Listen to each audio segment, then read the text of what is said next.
When it comes to build crafting in Destiny 2, we have hundreds of options. Everything from your subclass and weapons down to your stats and mods can completely change your playstyle. Bungie has announced some massive changes coming to build crafting in Lightfall that will completely change the way you approach your character. But before that expansion drops, we've been taking one last look at the best builds for every subclass in the game. Today's video is part 4 in this series, and after today we have now covered every subclass. Be sure to check out parts 1 through 3 if you don't see your favorite here today, but we've got 3 builds to go over, one for each class, taking one last look at how they stand heading into Lightfall. My name is Gray. If you enjoyed today's video, a like and subscription is greatly appreciated. Now let's get into it. Our first build today is for all my solar hunters out there. There are several ways to build this subclass with different exotics and weapons, but today I want to share my personal favorite. This particular build is the embodiment of the glass cannon playstyle. It is capable of putting out huge non-stop damage, but it does come at a price. What we lack in survivability, we more than make up for with a non-stop flurry of abilities and DPS. This build centers around the young Ahamkara Spine. This is a popular exotic for solar hunters, but I see a lot of people who don't fully understand how to use it properly. With the right mods and rotation of abilities, this exotic allows us to form a non-stop damage loop. This has the perk Wish Dragon Teeth. This increases our trip mine duration and blast radius, which ends up adding roughly 14% additional damage to our grenade. Ability damage of any kind grants us trip mine grenade energy back, and it's extremely generous. A single instance of any ability damage will refund 33% of our grenade. This will be important to keep in mind when looking at our subclass. We start off with our super Blade Barrage, which is still one of the best burst damage supers in the game. Combined with any sort of debuff, it can do some serious chunk damage on bosses. We will take Gambler's Dodge as this is mandatory since it allows us to get our melee back, which will be essential to forming our ability loop. We then take the Knife Trick Melee. This throws a fan of 3 separate knives in an arc in front of us. It's very important to note that these each count as their own individual knives and therefore count as separate instances of ability damage. Tying this back to Ahamkara, we refund 33% of our grenade from each instance of ability damage, meaning if we land all 3 knives, we instantly get our grenade back for free. So this allows our knife throw to refund our grenade for free, and then we can use our dodge to refund our melee for free. This forms a really nice loop that allows us to have an ability up almost constantly. Our first aspect will be Knock 'em Down. This improves our Blade Barrage super by adding more projectiles and increasing our damage, but it also allows us to refund our knife instantly whenever we get a knife kill while radiant. Our second aspect is On Your Mark. We mainly use this for the fragment slots, but this will add handling and reload speed to our weapons whenever we dodge or get a precision final blow. Our first fragment is Ember of Torches. This makes us radiant whenever we land a melee ability. This goes hand in hand with Knock 'em Down and allows us to refund our knife on final blows, which allows us to save Gambler's Dodge for when we really need it. Ember of Singeing gives us class ability energy when we scorch targets, and Ember of Ashes will make our abilities apply more scorch stacks, making for easier ignitions and added damage. Ember of Wonder will allow us to generate orbs from solar ignitions and grants plus 10 resilience. You can change this out if you want to, I just prefer the stats and the free orbs. Our last fragment slot is pretty free, experiment with it to see what works for you, but Ember of Searing is a good failsafe just in case you mess up your rotation. I recommend 100 resilience and 100 mobility for this build. Our dodge is very key for keeping the ability loop going at all times, so we want it up as much as possible. I take Melee Wellmaker, Elemental Ordnance, and Bountiful Wells to generate plenty of solar wells, and then I take Well of Life to add a little bit of survivability, and Font of Might for added weapon damage. Wither Horde is great for more damage on top of everything, and a solar rocket with Demolitionist is a perfect pairing. I recommend the Roar of the Bear from Iron Banner. This glass cannon solar build is a ton of fun. I definitely recommend giving it a shot before Lightfall, because luckily most of the strength of this build comes from the exotic and subclass itself. We're not going to see too many changes there, so this build should transfer over into Lightfall pretty seamlessly.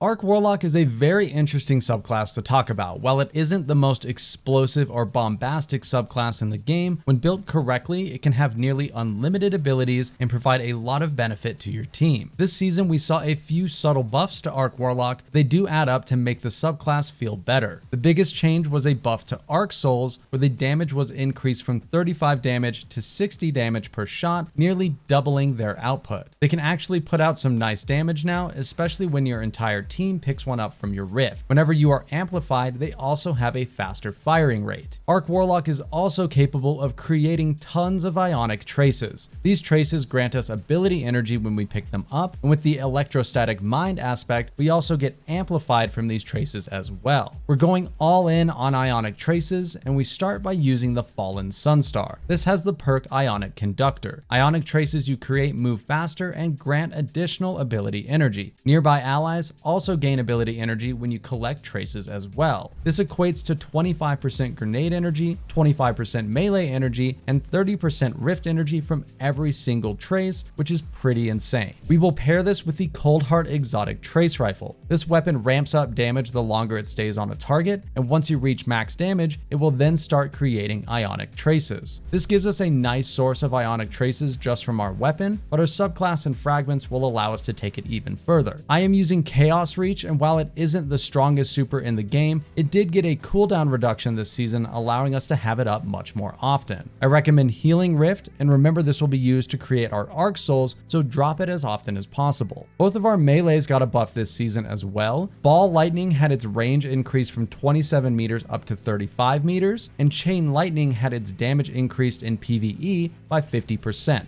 Both are great options. I personally prefer Ball Lightning, especially this season, with low entropy superconductor allowing our melee to stun unstoppable champions. I recommend either storm grenades or pulse grenades. Either one is a great option. Our first aspect is Electrostatic Mind. Defeating targets with arc abilities or defeating jolted or blinded targets creates an ionic trace. All of those keywords will come in handy, so be sure to keep them in mind. Our second aspect is Arc Soul. This allows our Rift to create Arc Souls for us and our allies. It also makes our Rift recharge faster when we are near allies. For our fragments, we begin with Spark of Shock, which allows our grenades to jolt targets, and this will now create ionic traces thanks to Electrostatic Mind. Next, we take Spark of Magnitude, which makes our lingering grenades last longer for more damage and chances at ionic traces. Third will be Spark of Beacons, which allows our Arc special weapon Final Blows to create a blinding explosion when we are amplified. We will almost always be amplified, and thanks to Electrostatic Mind, we will create ionic traces off of those blinded enemies as well. And finally, we take Spark of Resistance, which grants us damage resist when surrounded by enemies. You can change this fragment out if you'd like to experiment. For our mods, I take Elemental Ordnance to create wells off of our grenade, and then I take Elemental Charge to make us charge with light when we collect those wells, and Font of Might to give us a 25% increase to weapon damage after picking up an arc well. I then take High Energy Fire to utilize our stacks of charge with light for even more weapon damage. This allows Coldheart to turn into an absolute beast and melt everything with both damage buffs going. This build will turn you into a chain lightning grenade throwing machine that also provides Arc Souls and tons of ability energy for your team at the same time. 100 Resilience and 100 Discipline will help make this build as fluid as possible.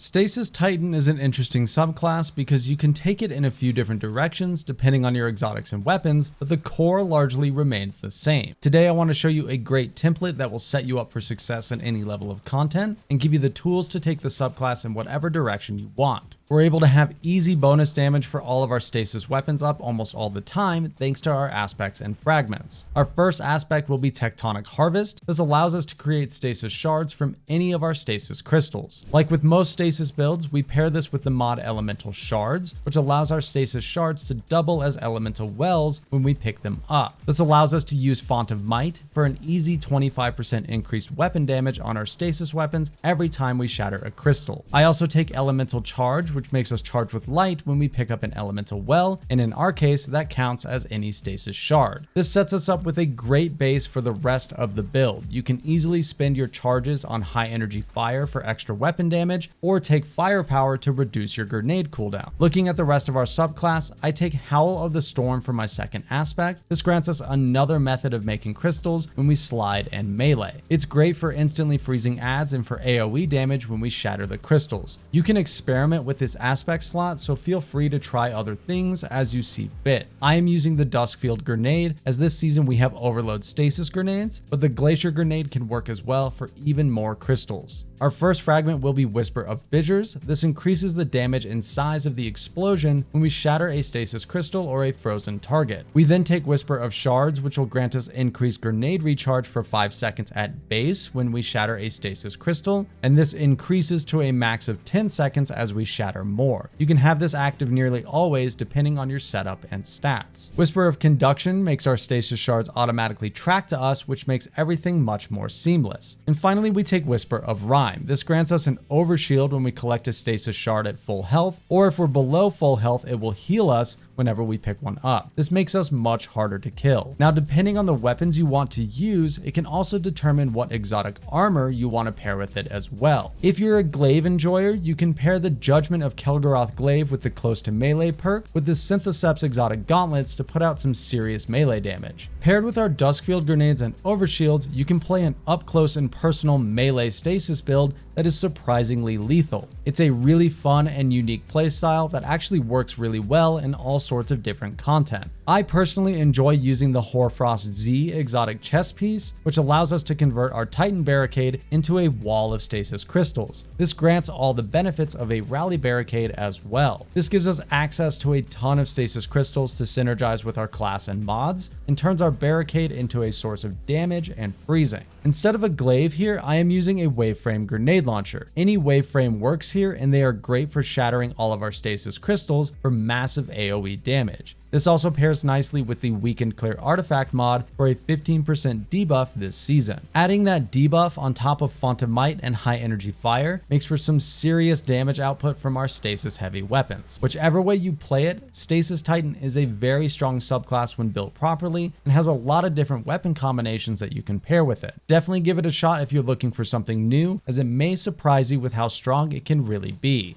We finally reached the end of our video series covering every subclass in Destiny 2 and the strongest ways to play all of them. If you haven't, be sure to check out parts 1 through 3, as we have now put together builds for every subclass in the game leading up to Lightfall. Please use the dim loadout links in the description to get yourself set up with any of these builds, and if you enjoyed the video, a like and subscription is greatly appreciated. We will have an entirely new build crafting system along with all the new Strand subclasses in less than a month. We'll be covering all of it here on the channel, so be sure to get subbed up so you don't miss out. Thank you guys so much for watching, and I will see you in the next one.